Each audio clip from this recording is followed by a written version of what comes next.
Oh, well hello, I didn't see you there. What's this I'm reading? Well, this is the amazing journal of American aviator and naval officer, Admiral Byrd. Admiral Byrd is allegedly the first man to reach both the North Pole and the South Pole by air, fitting right in with the Christmas season. Admiral Byrd was also a recipient of the Medal of Honor, which is the U.S. Armed Forces' highest military decoration, and the Navy Cross, which is the second highest honor of valor given by the U.S. Navy. As you might be able to see, Admiral Byrd was very well respected, so he'd be a reliable source of information. But Admiral Byrd saw some very interesting things and unusual things during his expedition that caused some doubt in his stories of if he actually reached the North Pole. But again, being well respected and having received such high honors, his story is well worth checking out. I'm going to read the entries pertaining to this trip and put the words on the screen for you to follow along with. I also pulled this from the wiki page since I had a tough time finding this information online, so I'll link it in the description for you to follow along with, but without further ado, here we go. I must write this diary in secrecy and obscurity. It concerns my Arctic flight of the 19th day of February, the year of 1947. There comes a time when the rationality of man must fade into insignificance, and one must accept the inevitability of the truth. I am not at liberty to disclose the following documentation at this writing. Perhaps it shall never see the light of public scrutiny, but I must do my duty and record here for all to read one day. In a world of greed and exploitation of certain of mankind can no longer suppress that which is truth. Flight log, Base Camp Arctic, February 19th, 1947, 600 hours. All preparations are complete for our flight northward, and we are airbound with full fuel tanks at 610 hours. 620 hours. Fuel mixture on starboard engine seems too rich. Adjustment made, and Pratt Whitneys are running smoothly. 730 hours. Radio check with base camp. All is well, and radio reception is normal. 740 hours. Note slight oil leak in starboard engine. Oil pressure indicator seems normal. However, 800 hours. Slight turbulence noted from easterly direction of altitude of 2,321 feet. Correction to 1,700 feet. No further turbulence, but tailwind increases. Sight adjustment and throttle controls. Aircraft performing very well now. 815 hours. Radio check with base camp. Situation normal. 830 hours. Turbulence encountered again. Increased altitude to 2,900 feet. Smooth flight conditions again. 910 hours. Vast ice and snow below. No coloration of yellowish nature and dispersed in a linear pattern, altering course for a better examination of its color pattern below. Note reddish or purple color also. Circle this area 2 full turns and return to an assigned compass heading. Position check made again to base camp and relay information concerning colorations in the ice and snow below. 910 hours. Both magnetic and gyro compasses beginning to gyrate and wobble. We are unable to hold our heading by instrumentation. Take bearing with sun compass, yet all seems well. The controls are seemingly slow to respond and have sluggish quality, but there is no indication of icing. 915 hours, and the distance is what appears to be mountains. 949 hours. 29 minutes elapsed flight time from the first sighting of the mountains. It is no illusion. They are mountains and consist of a small range that I've never seen before. 955 hours. Altitude changed at 2,950 feet, encountering strong turbulence again. 1,000 hours. We are crossing over the small mountain range and still proceeding northward as best as can be ascertained. Beyond the mountain range is what appears to be a valley with a small river or stream running through the center portion. There should be no green valley below. Something is definitely wrong and abnormal here. We should be over ice and snow. To the port side are gray forests growing on the mountain slopes. Our navigation instruments are still spinning. The gyroscope is oscillating back and forth. 1,005 hours. I alter altitude to 1,400 feet and execute a sharp left turn to better examine the valley below. It is green with either moss or a type of tight-knit grass. The light here seems different. I cannot see the sun anymore. We make another left turn and we spot what seems to be a large animal of some kind below us. It appears to be an elephant. No, it looks more like a mammoth. This is incredible. Yet, there it is. Decrease altitude to 1,000 feet. Take binoculars to better examine the animal. It is confirmed. It's definitely a mammoth-like animal. Report this to base camp. 1,030 hours. Encountering more rolling in green hills now. The external temperature indicator reads 74 degrees Fahrenheit. Continuing on our heading now. Navigation instruments seem normal now. I am puzzled over their actions. Attempt to contact base camp. Radio is not functioning. 1,130 hours. Countryside below is more level and normal, if I may use that word. Ahead we spot what seems to be a city. This is impossible. Aircraft seems light and oddly buoyant. The controls refuse to respond. My god! Off our port and starboard wings are a strange type of aircraft. They are closing rapidly alongside. They are disc-shaped and have a radiant quality to them. They are close enough now to see the markings on them. It is a type of swastika. This is fantastic. Where are we? What has happened? I took at the controls again. They will now respond. We are caught in an invisible vice grip of some type. 1135 hours. Our radio crackles and a voice comes through in English with what perhaps to be a slight Nordic or Germanic accent. The message is, "Welcome, Admiral, to our domain. We shall land you in exactly 7 minutes. Relax, Admiral. You're in good hands. I note the ensigns of our plane have stopped running. The aircraft is under some strange control and is now turning itself. The controls are useless. 1140 hours. Another radio message received. We begin the landing process now, and in moments the plane shudders slightly and begins a descent as though caught in some great unseen elevator. The downward motion is negligible, and we touch down with only a slight jolt. 1145 hours. I am making a hasty last entry in the flight log. Several men are approaching on foot towards our aircraft. They are tall with blonde hair. In the distance is a large shimmering city, pulsating with rainbow hues of color. I do not know what is going to happen now, but I see no signs of weapons on those approaching. I hear now a voice ordering me by name to open the cargo door. I comply. And walk. From this point, I write all the following events here from memory. It defies the imagination and would seem all but madness if it had not happened. The radio man and I are taken from the aircraft, and we are received in a most cordial manner. We were then boarded on a small platform-like conveyance with no wheels and moves us towards the glowing city with great swiftness. As we approach, the city seems to be made of crystal material. Soon we arrived at a large building that is a type I've never seen before. It appears to be right out of the design board of Franklin Wright, or perhaps more correctly, out of a Buck Rogers setting. We are given some type of warm beverage that tasted like nothing I've ever savored before. It is delicious.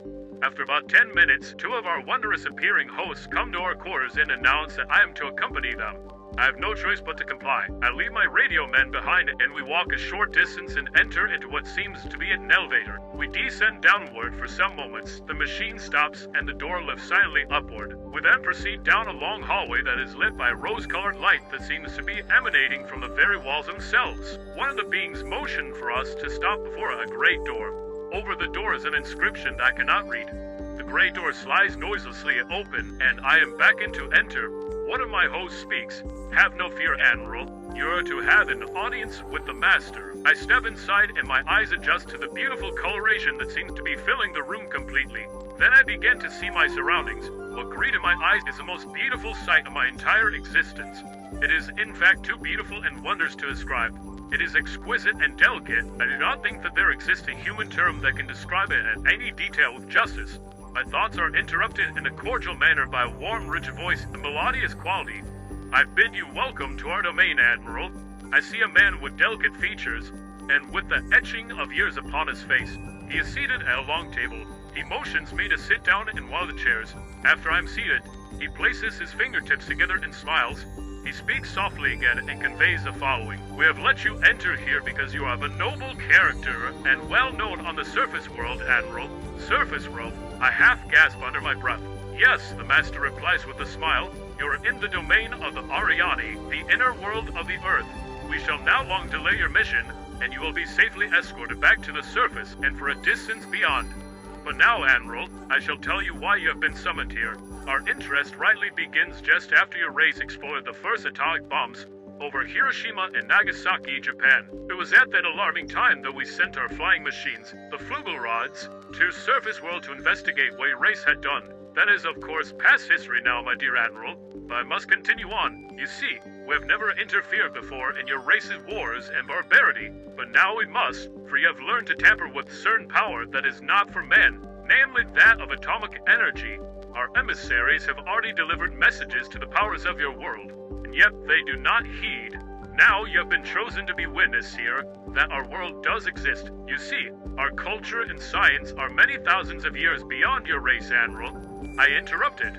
"But what does this have to do with me, sir?" The Master's eyes seemed to penetrate deeply into my mind, and after studying me for a few moments, he replied, "Your race has now reached the point of no return, for there are those among you who would destroy your world, rather than relinquish their powers as they know it."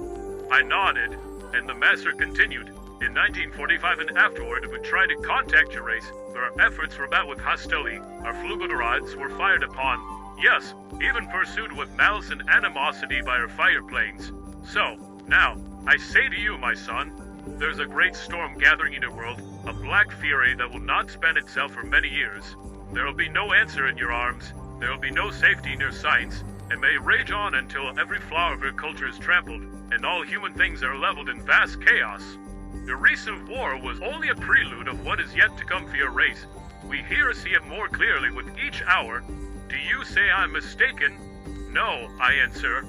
It happened once before. The Dark Ages came, and they lasted for more than 500 years. Yes, my son, replied the master. The Dark Ages that will come now for your race will cover the earth like a pall, but I believe that some of your race will live through the storm. Beyond that, I cannot say.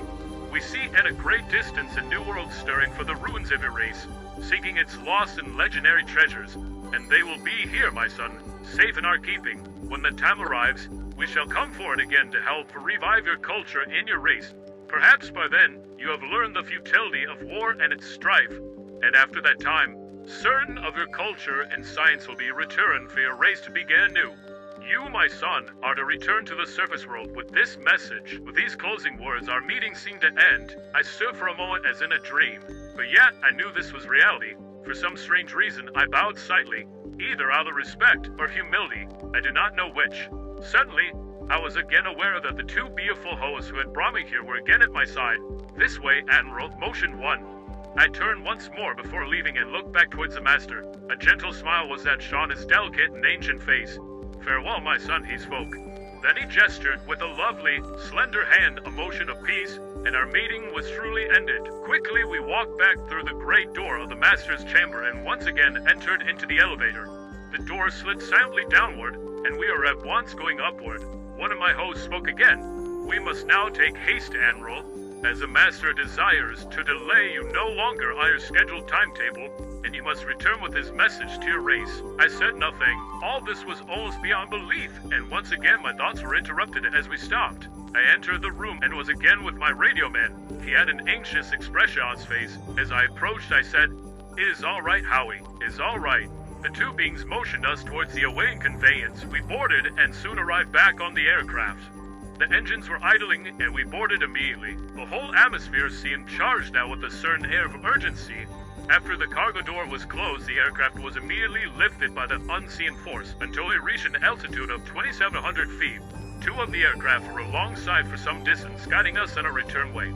I must say here, the airspeed indicator registered no reading, yet we were moving along at a very rapid rate. 215 hours. A radio message comes through. We are leaving you now, Admiral. Your controls are free. All feeders in. We watched for a moment as the Fugorods disappeared into the pale blue sky. The aircraft suddenly felt as though caught in a sharp downdraft for a moment. We quickly recovered her control. We do not speak for some time. Each man has his thoughts. Entry and flight log continues. 220 hours. We are again over vast areas of ice and snow, and approximately 27 minutes from base camp. We radio them. They respond. We report all conditions normal. Normal.